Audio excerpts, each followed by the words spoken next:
Good morning, my dear student, and welcome in accountancy class. This is video number 2 of 5th October 2020. And as I told you earlier, in this video I will explain the same thing in NCERT book. Okay, so this one is analysis of financial statement. This is chapter number 4 of part B. Okay, तो now हम लोग इस video में बड़ा अच्छा से मैं आपको चाहता हूँ कि इसके हिसाब से समझाया जाए, क्योंकि जनरली एग्ज़ाम में जो क्वेश्चन आता है छोटा सा क्वेश्चन आता है इससे, और आप अगर वो TS ग्रीवाल से जो अभी बताया तो आप देख के उसको घबरा सकते हैं।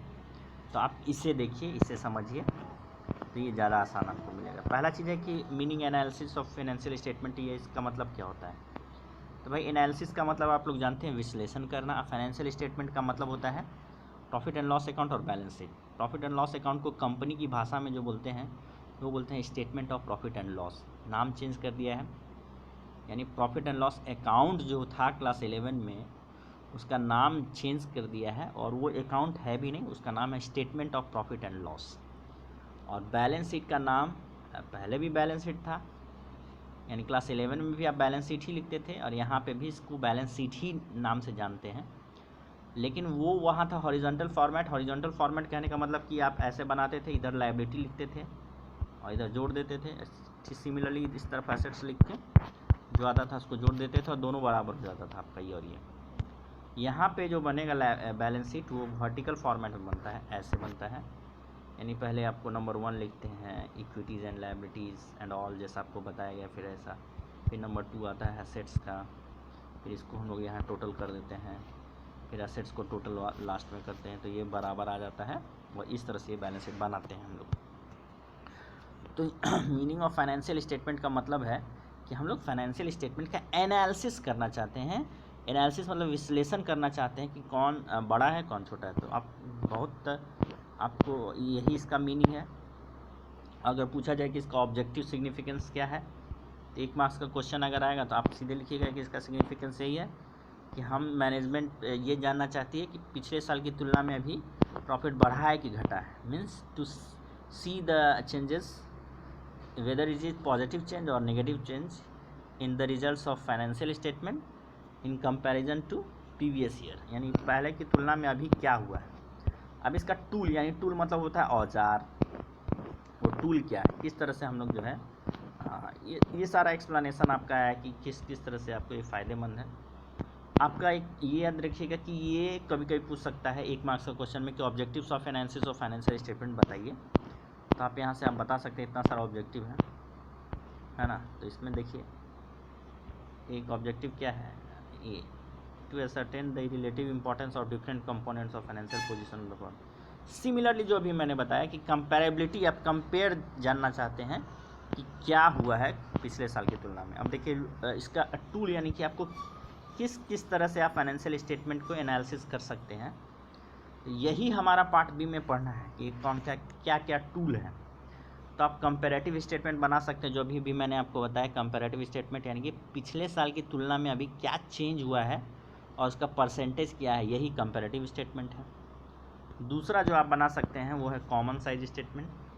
वो भी है वही चीज़ है जो मैंने बोला कि कंपैरेटिव को दूसरी भाषा में क्या लिखते हैं, दूसरी भाषा में आप उसको कंपैरेटिव को कॉमन साइज कहते हैं। और ट्रेंड एनालिसिस जो कि हम लोग को नहीं पढ़ना है क्लास 12 में, रेशियो एनालिसिस पढ़ना है और कैश फ्लो पढ़ना है, जिसके बाद का चैप्टर है। ओके, अब आइए कंपैरेटिव स्टेटमेंट। कंपैरेटिव स्टेटमेंट का फॉर्मेट जो है यहाँ पे आपका दिया हुआ है। ये पर्टिकुलर्स फर्स्ट ईयर और सेकेंड ईयर। फर्स्ट ईयर मतलब यहाँ पे हो गया प्रीवियस ईयर, और सेकेंड ईयर हो गया है करेंट ईयर CY। और ये एब्सोल्यूट चेंज, इसको इंक्रीज होगा तो प्लस में ऑटोमेटिक आएगा, डिक्रीज होगा तो माइनस में आएगा। और परसेंटेज जो है तो वो इस तरह से हम लोग निकालते हैं कि कॉलम 4 का कॉलम को डिवाइड करेंगे कॉलम 2 के कॉलम से, और 100 से मल्टीप्लाई कर देंगे तो आ जाएगा। तो सेम चीज़ वही है, कोई अंतर नहीं है। और इसका एग्जाम्पल भी आपको यहाँ पे दिया हुआ है। देखिए इसी तरह का क्वेश्चन पूछता है। देखिए केवल 1, 2, 3 और 4 4 आइटम दिया है, और 4 आइटम के बाद आपको बोलता है कि आपको बनाना है 4 आइटम। तो बहुत आसानी से आप लिख सकते हैं। ये पहला होता है रेवेन्यू फ्रॉम ऑपरेशन, उसमें अदर इनकम को जोड़ दीजिए। तो ये मान लो 60 लाख है, इसमें 1,50,000 जोड़ देंगे तो 61,50,000 आ गया। इसमें से जो एक्सपेंसेस है, एक ही एक्सपेंसेस है 44 लाख, इसको घटा दीजिए तो ये 17,50,000 आ गया। इसको बोलेंगे प्रॉफिट बिफोर टैक्स। अगर हम लोग इसमें से टैक्स का भी अमाउंट घटा दें तो ये आएगा प्रॉफिट आफ्टर टैक्स। यही आपको लर्न करना है, ये एग्जाम में नहीं दिया रहेगा, क्वेश्चन में नहीं दिया रहेगा। क्वेश्चन में केवल ये दिया है, 4 आइटम दिया है और आपको बनाना क्या है, तो statement of comparative statement of profit and loss. तो इस तरह से आप इसको कैलकुलेशन कर लीजिएगा। कैलकुलेशन करने के बाद ये चीज़ आपका दोनों साल के लिए आ जाएगा। पहले आपको प्रीवियस ईयर और देन करेंट ईयर का लिखना है, यहाँ ध्यान रखना है। अब देखिए आप इसको बनाते कैसे हैं। इसमें आप देखिए पहले 60 था, अभी 75 हो गया, तो ये 15 लाख का प्लस चेंज है। ये पहले 1,50,000 था और अब कितना हो गया है, 1,20,000 हो गया है। ये निगेटिव चेंज है, यहाँ पे ब्रैकेट देना छोड़ दिया है। आप यहाँ निगेटिव भी लिख सकते हैं ऐसे ब्रैकेट देके, इसका मतलब हो गया कि ये निगेटिव है।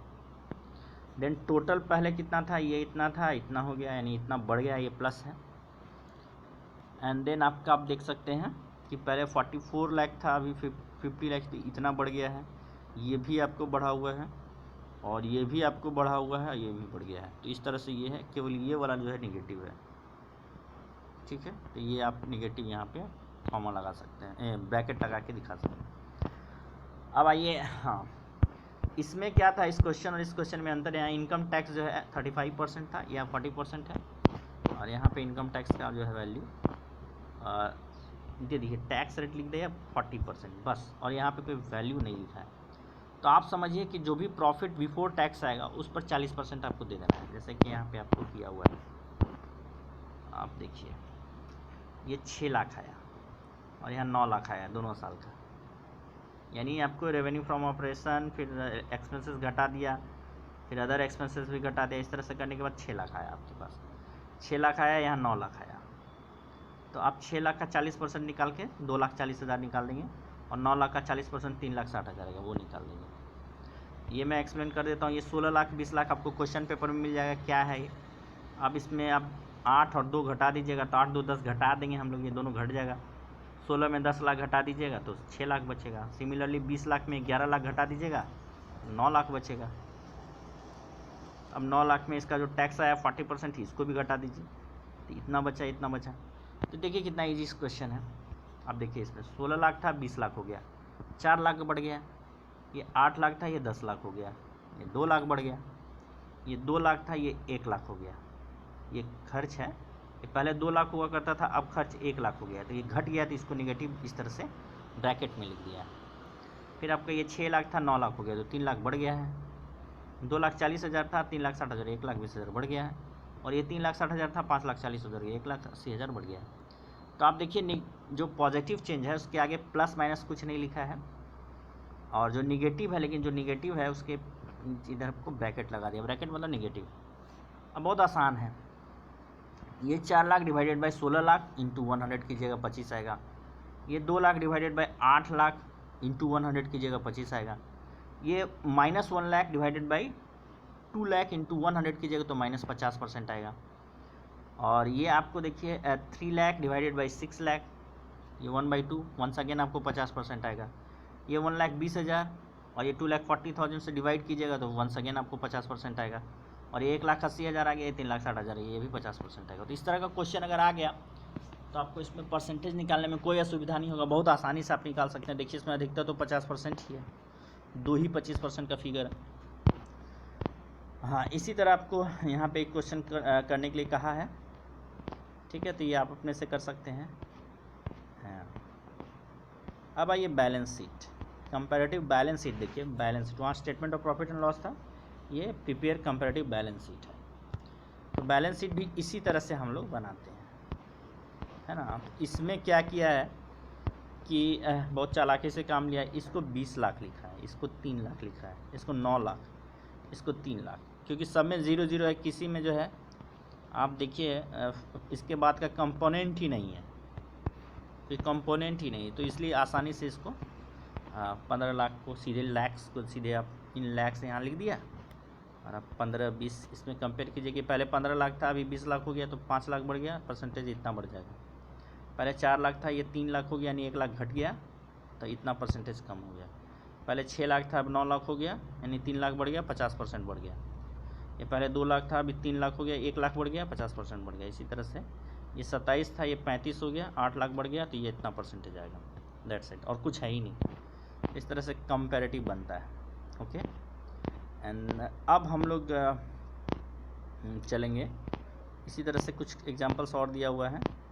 अब आप आइए इसके बाद कॉमन साइज में। देखिए कॉमन साइज का थोड़ा सा हम एक्सप्लेनेशन करना चाहेंगे। कॉमन साइज क्या होता है?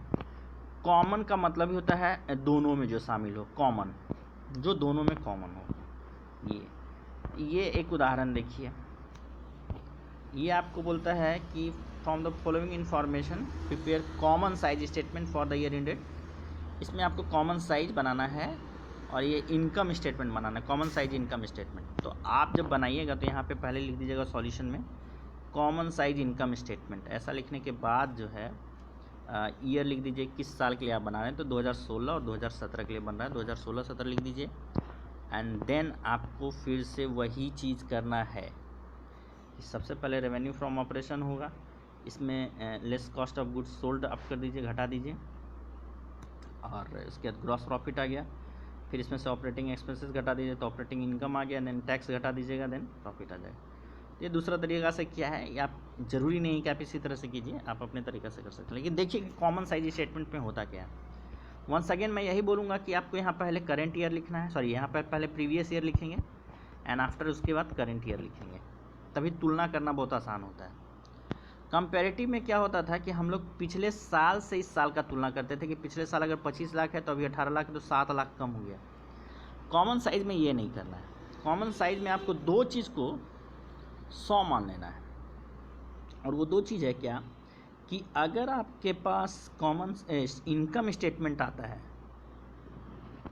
तो पहला फिगर जो होता है वो रेवेन्यू फ्रॉम ऑपरेशन ही होता है। किसी भी common size statement, sorry income statement में देखिएगा, आप फॉर्मेट उठा के देखिए लीजिए, जो भी statement of profit and loss का आपको जो फॉर्मेट मिलेगा कंपनी के लिए, उसमें जो पहला फिगर होता है वो रेवेन्यू फ्रॉम ऑपरेशन ही आपको मिलेगा, यानी सेल्स का फिगर होता है।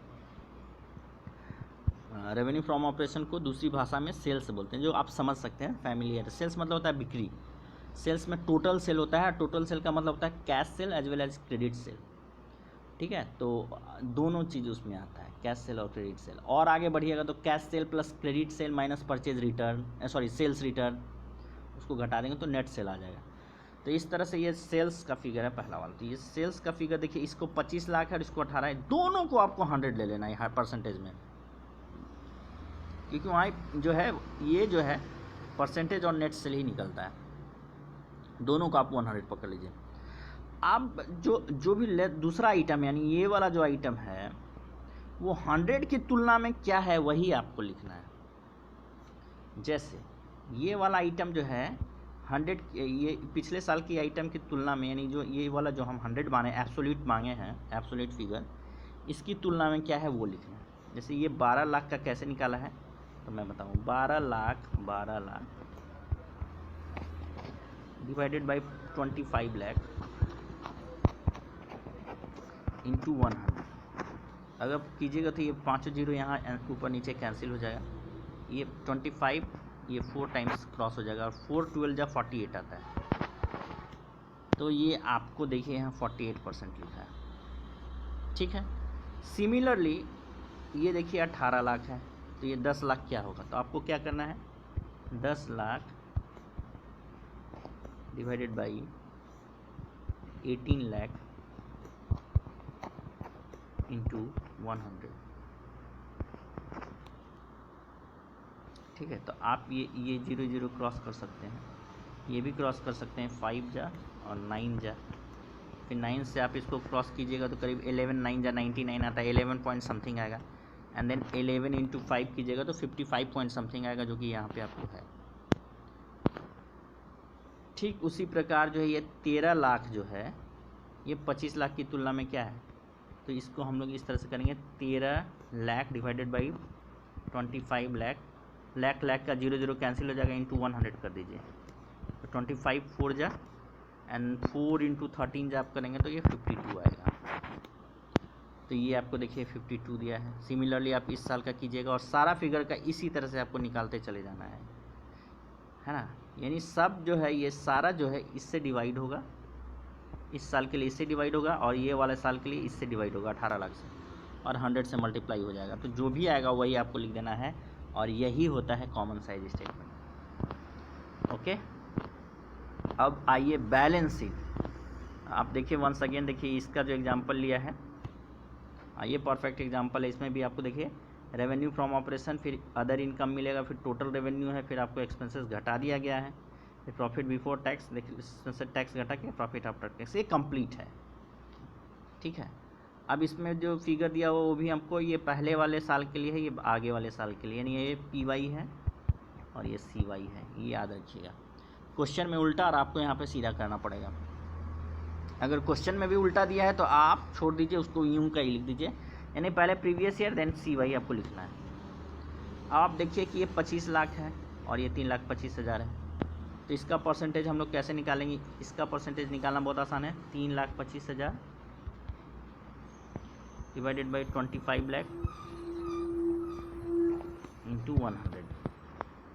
तो ये देखिए 3 0, ये 3 0 कैंसिल हो गया। ठीक है, ये 2 0, ये 2 0, ये भी कैंसिल हो गया। अब 25 से इसको डिवाइड कर दीजिए, 25 1 जा 25, 7 हो जाएगा, 25 3 जा 75 हो जाता है, इन 13% आती है, ये 13 आ गया। ठीक है, ये जो है ये दोनों का सम अप होता है, तो ये भी आप बिना किए कैलकुलेटर आप निकाल सकते हैं कि ये दोनों सम अप ही होगा, 113 होगा, 112.5 होगा। ठीक है, अब देखिए ये 12.5 कैसे आया? तो इसमें हम लोग क्या करेंगे, ये 2,50,000 लेंगे, 2,50,000। इसके ऊपर वाला फिगर जो एब्सोल्यूट है वो 20 लाख है, वो 20 लाख से आप डिवाइड कीजिए, इसको इंटू 100 कर दीजिए। तो 1 2 3 4 0 ऊपर का कैंसिल हो गया, 4 0 आपको कैंसिल कर दीजिए, फिर ये 2 0 आपका यहाँ का कैंसिल हो गया, और फिर 2 से 25 को डिवाइड कीजिएगा, 12.5 आएगा। तो वही 12.5 आपको लिखा है। आप सिमिलरली इसको लीजिए, तो आप 8,25,000 डिवाइडेड बाई 25 लाख, यहाँ पे 25 लाख से आप इसको डिवाइड कीजिए, और देन 100। ये 3 0 3 0 कैंसिल हो गया, ये 2 0 यहाँ कैंसिल हो गया। अब इसको आप कीजिएगा 25 3 आई थिंक 33 आएगा, हाँ 33 आया, ये आ गया। सिमिलरली आपको ये वाला के लिए आपको क्या करना होगा, 4,50,000 के लिए देखिए, 4,50,000 के लिए आपको क्या करना है, 4,50,000 डिवाइडेड बाई 20 लाख, इस केस में 20 लाख इंटू 100। ये 3 0 3 0 यहाँ कैंसिल हो गया, ये 1 0 यहाँ कैंसिल हो गया, ये यहाँ कैंसिल हो गया। 2 से 45 डिवाइड करने पे 22.5 आएगा, तो ये लिख दिए। तो इसी तरह से आपको सारा फिगर का करते जाना है, तो ये कॉमन साइज स्टेटमेंट बन जाएगा। और common size balance sheet, common size income statement बन गया। यहाँ पे बैलेंस शीट आई है। हाँ, यहाँ पे आपको एक चीज़ सीखना है कि कॉमन साइज बैलेंस शीट अगर बनाने आता है तो आपको टोटल को 100 लेना है। ये देखिए, इसको आपको 100 लेना है, ये वाला। ठीक है, ये दोनों आपको 100 लेना है। लायबिलिटी में भी 100 अलग से है ना, हालांकि दोनों फिगर एक ही है ना। असेट्स लायबिलिटी जैसे इसमें देखिए ये 41,50,000 है, तो ये भी है, और ये 32,50,000 तो ये भी है। तो ये दोनों फिगर को आपको 100 पकड़ लेना है, और इसके कंपैरिजन में सारा फिगर्स को लिख देना है। कहने का मतलब ये 15 लाख का हम लोग कैसे निकालेंगे, तो 15 लाख डिवाइडेड बाई 41,50,000 इंटू 100 करेंगे तो इतना आ जाएगा।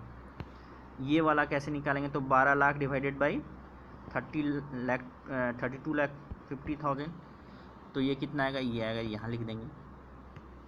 इसका आएगा 5 लाख डिवाइडेड बाई 41,25,000 इंटू 100, तो ये आएगा। फिर इसी तरह ये 5 लाख को इससे डिवाइड करेंगे और 100 से मल्टीप्लाई करेंगे, तो ये आएगा। और सिमिलरली सारा फिगर जो है आप इसी तरह लिख दीजिएगा, बस और कुछ नहीं करना है। तो ये कॉमन साइज बैलेंस शीट भी आपका तैयार हो गया।